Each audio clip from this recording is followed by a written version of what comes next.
இப்ப நான் உங்களுக்கு ஒரு மெஜிக் சொல்லி தரப்போறேன். அந்த மெஜிக்கை வச்சுக்கொண்டு இந்த தமிழ் சென்டென்ஸை நீங்கள் இங்கிலீஷுக்கு மாத்த போறீங்க. சரி, எப்படி மாத்துறது? எல்லாரும் ரெடி தானே? நம்பிக்கையோடு இருக்கிறீங்க. Very good. இப்ப நாங்கள் ஃபர்ஸ்ட் வேர்டு எழுதுவோம். நாங்கள் பின்னுக்கு இருந்ததாவது எஞ்சி இருக்கிற வேர்ட்ஸை பின்னுக்கு இருந்து ஆர்டர்ல எழுத போறோம். இறுதியாக இருக்கிறது நேரம். இந்த காணொளியில உங்களுக்கு நான் ஒரு இம்பார்ட்டன்டான விஷயத்த சொல்லி தர போறேன். தமிழ் சென்டென்ஸ் ஒன்றை நாங்கள் இங்கிலீஷுக்கு சேஞ்ச் பண்றது இவ்வளவு ஈஸியாண்டு இந்த காணொளியின் முடிவில் நீங்கள் யோசிக்க போறீங்க.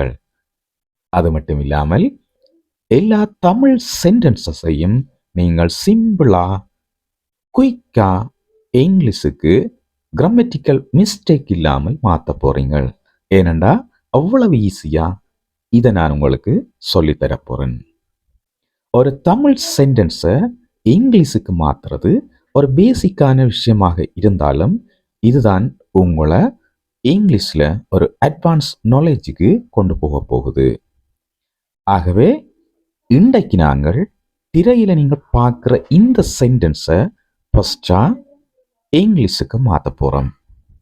ஒரு சென்டென்ஸை இங்கிலீஷுக்கு மாற்றுறதுக்கு முன்பு நாங்கள் அந்த சென்டென்ஸில் இருக்கிற எல்லா வேர்ட்ஸையும் தெரிஞ்சு கொள்ள வேணும். இப்போ நாங்கள் பார்க்குற சென்டென்ஸில் இருக்கிற வேர்ட்ஸை ஒவ்வொன்றா பார்த்தால் நான் தினமும் பாடசாலைக்கு செல்கின்றேன் என்று 4 வேர்டு இருக்குது. ஆனால் இதில் மறைஞ்சிருக்கிற ஒரு விஷயம் இருக்குது. அதையும் நீங்கள் கொஞ்சம் கவனமாக பார்க்கணும். நான் தினமும் பாடசாலைக்கு, பாடசாலை என்ற வேர்டுக்கு ஒரு இணைப்பு இருக்குது இக்கு என்று. அதையும் நீங்கள் கவனத்தில் கொள்ளுங்க. ஆகவே இந்த சென்டென்ஸில் 5 பகுதிகள் இருக்குது. அதை நாங்கள் முதல் தெரிஞ்சு கொள்வோம். அதற்கு பிறகு இப்ப நான் உங்களுக்கு ஒரு மெஜிக் சொல்லி தரப்போறேன். அந்த மெஜிக்கை வச்சுக்கொண்டு இந்த தமிழ் சென்டென்ஸை நீங்கள் இங்கிலீஷுக்கு மாற்ற போறீங்க. சரி, எப்படி மாத்துறது? முதலாவது இந்த வசனத்தில் இருக்கிற முதலாவது வேர்டு எழுதுங்க. முதலாவது வேர்டு என்ன? ஐ. இதை நாங்கள் சப்ஜெக்ட் என்று சொல்லுவோம். அடுத்ததா நீங்கள் இந்த சென்டென்ஸ்ல இருக்கிற கடைசி வேர்டு எழுதுங்க. கடைசி வேர்டு என்ன? செல்கின்றேன். அதுக்குரிய இங்கிலீஷ் என்ன? கோ. அப்போ கோன்னு எழுதிக்கொள்ளுங்க. சரி, இப்ப மிச்சமாயிருக்கிற வேர்ட்ஸ் எல்லாத்தையும் பாருங்க. இனி நீங்கள் என்ன செய்ய போறீங்களா? மிச்சமாயிருக்கிற வேர்ட்ஸை கடைசியா இருக்கிற வேர்டிலிருந்து ஆர்டரா எழுதி கொண்டு வாங்க. இப்ப மிச்சமாயிருக்கிற வேர்டுல கடைசி வேர்டு என்ன? டு. அடுத்து இருக்கிற வேர்டு என்ன? ஸ்கூல். அடுத்து இருக்கிற வேர்டு என்ன? டெய்லி. இப்ப ஒரு ஃபுல் ஸ்டாப்பை வச்சுட்டு சென்டென்ஸை வாசிச்சு பாருங்க.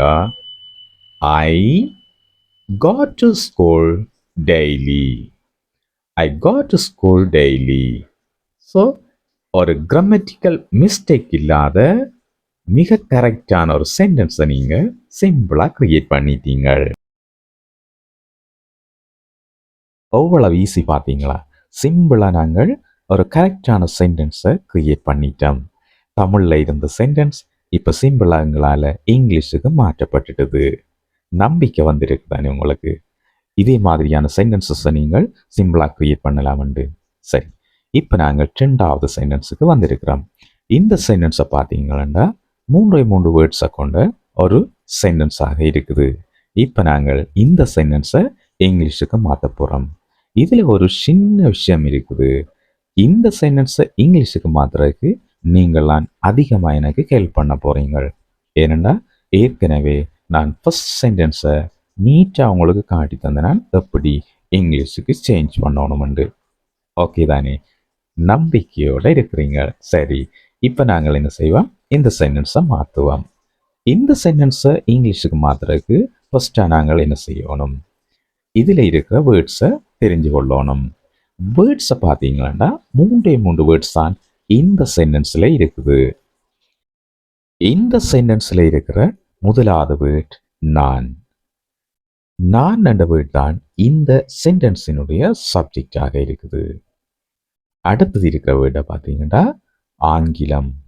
ஆங்கிலம் என்றது இந்த வேர்டினுடைய ஆப்ஜெக்டாக இருக்குது. அடுத்தது லாஸ்டா இருக்கிற வேர்ட்.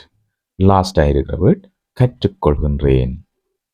கற்றுக்கொள்கின்றேன் என்ற வேர்ட் தான் இந்த சென்டென்ஸினுடைய வேர்பாக இருக்குது. ஆகவே இங்க மூன்று வேர்ட்ஸ் தான் இந்த சென்டென்ஸ்ல இருக்குது. இதை நாங்கள் சரியா ஆர்டர்ல இங்கிலீஷ்லயும் எழுதிட்டோம். இப்ப நாங்கள் இதை எங்கட மேஜிக்கை பயன்படுத்தி இங்கிலீஷுக்கு மாற்ற போறோம். எல்லாரும் ரெடி தானே? நம்பிக்கையோட இருக்கிறீங்க. Very good. இப்ப நாங்கள் ஃபர்ஸ்ட் வேர்டை எழுதுவோம். ஃபர்ஸ்ட் வேர்டு என்ன? நான். இங்கிலீஷ்ல ஐ. அடுத்து நாங்கள் என்ன செய்வோம்? லாஸ்டா இருக்கிற வேர்டை, இந்த சென்டென்ஸ்லயே லாஸ்டா இருக்கிற வேர்டை எழுதுவோம். கற்றுக்கொள்கின்றேன். அதுக்கு என்ன இங்கிலீஷ்? லேர்ன். இப்ப என்ன செய்யணும்? இந்த சென்டென்ஸ்ல நாங்கள் எழுதிய வேர்ட்ஸை தவிர மிஞ்சி இருக்கிற வேர்ட்ஸ் எல்லாத்தையும் ஓர்டர்ல பின்னுக்கு இருந்து லாஸ்டா இருந்து எழுதி கொண்டு வரணும். அப்ப இந்த சென்டென்ஸ்ல மிஞ்சி இருக்கிற வேர்ட் ஒன்று தான். என்ன வேர்ட் அது? ஆங்கிலம், இங்கிலீஷ்.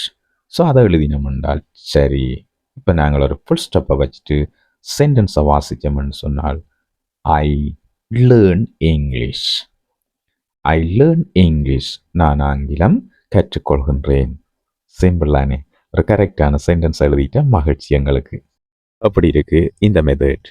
ஈஸியாக இங்கிலீஷில் ஒரு சென்டென்ஸை க்ரியேட் பண்ணுறதுக்கு இது உங்களுக்கு மிகவும் ஹெல்ப் பண்ணுமென்னு சொல்லி நான் நினைக்கிறேன். பேசிக்காக இங்கிலீஷை லேர்ன் பண்ணி கொண்டிருக்கிறார்களுக்கு இது ஒரு இம்பார்ட்டண்டான மெத்தடாக இருக்கும்.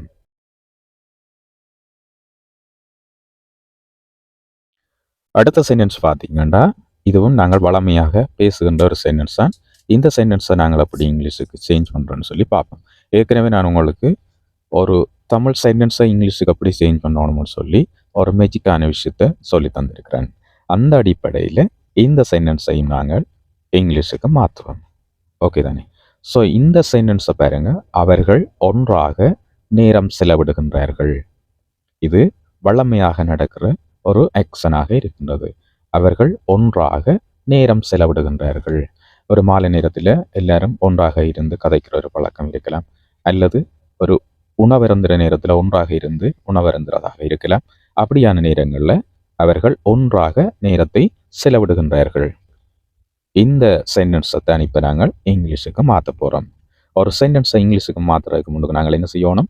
அந்த சென்டென்ஸில் இருக்கிற ஒவ்வொரு வேர்டையும் தெரிஞ்சு வச்சிருக்கணும். ஸோ இந்த சென்டென்ஸில் ஃபர்ஸ்டாக இருக்கிறது அவர்கள். இதுதான் இந்த சென்டென்ஸினுடைய சப்ஜெக்ட். அடுத்தது இருக்கிறது ஒன்றாக. ஒன்றாகன்னு சொன்னால் டுகெதர். ஒன்றாகன்றது டுகெதர் என்று இங்கிலீஷில் நாங்கள் சொல்லுவோம். ஸோ மூன்றாவது இருக்கிற வேர்டு என்ன? நேரம். நேரம்ண்டா உங்களை எல்லாருக்குமே தெரிஞ்ச ஒரு வேர்டு தான் டைம். நாலாவது வேர்டை பார்த்தீங்களா, இதுதான் இந்த சென்டென்ஸின் வேர்பா இருக்குது. செலவிடுகின்றார்கள். செலவிடுகின்றார்கள் என்றதை ஸ்பெண்ட் என்று நாங்கள் சொல்லுவோம். ஆகவே இப்போ நாங்கள் இந்த சென்டென்ஸில் இருந்த எல்லா வேர்ட்ஸையும் பார்த்துட்டோம். ஃபர்ஸ்டாக இருக்கிற வேர்ட் சப்ஜெக்ட் அவர்கள், தே என்று இங்கிலீஷில் சொல்லுவோம். அதே மாதிரி ஒன்றாகன்றது டுகெதர், நேரம் என்றது டைம், செலவிடுகின்றார்கள் என்றது ஸ்பெண்ட். இப்போ நாங்கள் என்ன செய்ய போகிறோம்டா, இந்த சென்டென்ஸை இங்கிலீஷுக்கு மாற்ற போகிறோம். இப்போ உங்களுக்கு ஒரு சேலஞ்ச். இந்த சென்டென்ஸை நான் சொல்லி தந்த மெத்தடை பயன்படுத்தி இங்கிலீஷுக்கு சேஞ்ச் பண்ணுங்க. அந்த சென்டென்ஸை கமெண்ட்ஸில் போடுங்க. அது மற்றவர்களுக்கும் ஹெல்ப்ஃபுல்லாக இருக்கும். ஓகே, இப்போ நான் இந்த சென்டென்ஸை இங்கிலீஷுக்கு மாற்றுறேன். இப்போ நாங்கள் ஃபர்ஸ்டாக எந்த வேர்டை இதில் எழுதணும்? அவர்கள். அதுதான் ஃபர்ஸ்டாக இருக்கிற வேர்ட். அதுதான் இதன் சப்ஜெக்ட். ஸோ அவர்கள்ண்டா தே. அடுத்ததாக கடைசியாக இருக்கிற வேர்ட். கடைசியாக இருக்கிறது செலவிடுகின்றார்கள். ஸ்பெண்ட்ன்றதை ரெண்டாவதாக எழுதுறோம். இனி நாங்கள் பின்னுக்கு இருந்து, அதாவது எஞ்சி இருக்கிற வேர்ட்ஸை பின்னுக்கு இருந்து ஆர்டரில் எழுத போகிறோம். இறுதியாக இருக்கிறது நேரம், அது டைம். அதுக்கு அடுத்ததாக இருக்கிறது ஒன்றாக, டுகெதர். இப்போ ஒரு ஃபுல் ஸ்டாப் வச்சுட்டு சென்டென்ஸை வாசிச்சு பாருங்க. They spend time together. They spend time together. ஒரு கிராமட்டிக்கல் மிஸ்டேக் இல்லாத ஒரு கரெக்டான சென்டென்ஸை கிரியேட் பண்ணினதுல உங்களுக்கு சந்தோஷம் தானே? அடுத்ததாக ஒரு சென்டென்ஸ் பார்க்க போறோம். இந்த சென்டென்ஸ் பார்த்தீங்கன்னு சொன்னா, அவர்கள் ஒன்றாக காலை உணவு சாப்பிடுகின்றார்கள். இந்த வசனத்தை நாங்கள் இந்த டெக்னிக்ல இங்கிலீஷுக்கு சேஞ்ச் பண்ணி பார்ப்போம். காணொலியை தொடர்ந்து பார்க்குறார்கள். டாக் இங்கிலீஷ் ஸ்பீச் சேனலை சப்ஸ்கிரைப் பண்ணலைண்டா சேனலை சப்ஸ்கிரைப் பண்ணி பெல் ஐக்கனை கிளிக் பண்ணி ஆல் அண்ட் ஆப்ஷனை கொடுத்து வச்சிங்கண்டா இதே மாதிரியான நல்ல காணொலிகள் உங்களை உடனடியாக நோட்டிஃபிகேஷனாக வரும். நோட்டிஃபிகேஷனை கிளிக் பண்ணி நீங்கள் வீடியோ பார்த்து இங்கிலீஷை ஈஸியாக லேர்ன் பண்ணலாம். சரி, இப்போ நாங்கள் தொடர்ந்து இந்த சென்டென்ஸ் எப்படி சேஞ்ச் பண்ணுறேன்னு சொல்லி பார்ப்போம். அப்போ நாங்கள் முதல் என்ன செய்யணும், இந்த சென்டென்ஸில் இருக்கிற எல்லா வேர்ட்ஸையும் தெரிஞ்சு கொள்ளணும்.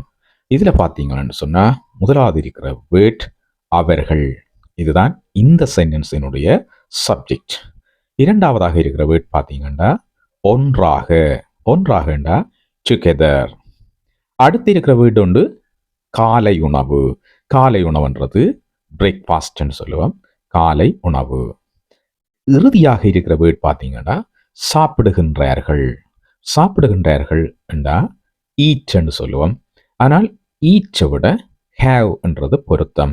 கூடுதலாக நாங்கள் ஸ்போக்கன் இங்கிலீஷில் ஹேவ் என்றதை தான் நாங்கள் யூஸ் பண்ணுவோம். சாப்பிட்றதுக்கு ஈட் என்ற வேர்டு இருந்தாலும் அதை விட ஹேவும் பயன்படுத்தப்படும். கூடுதலாக பேச்சு வழக்கில் ஹேவ் தான் பயன்படுத்தப்படும். சரி, இப்போ நாங்கள் எங்களோட டெக்னிக்கை பயன்படுத்தி இந்த சென்டென்ஸை ஈஸியாக இங்கிலீஷுக்கு மாற்றுவோம். இப்போ நீங்கள் என்ன செய்ய போறீங்கன்னா இந்த சென்டென்ஸை டக்குண்டு இங்கிலீஷுக்கு மாற்றுங்க பார்ப்போம். Okay, very good. ஏனண்டா நாலாவது சென்டென்ஸ் எல்லாருமே புரிஞ்சு கொண்டிருக்கிறீங்க. அதால தான் இவ்வளவு குயிக்காக நீங்கள் இந்த சென்டென்ஸை இங்கிலீஷுக்கு மாற்றக்கூடிய ஒரு நாலேஜை ஏர்ன் பண்ணி இருக்கிறீங்க. சந்தோஷம் தானே? இப்போ நாங்கள் இந்த சென்டென்ஸை இங்கிலீஷுக்கு மாற்றுவோம்.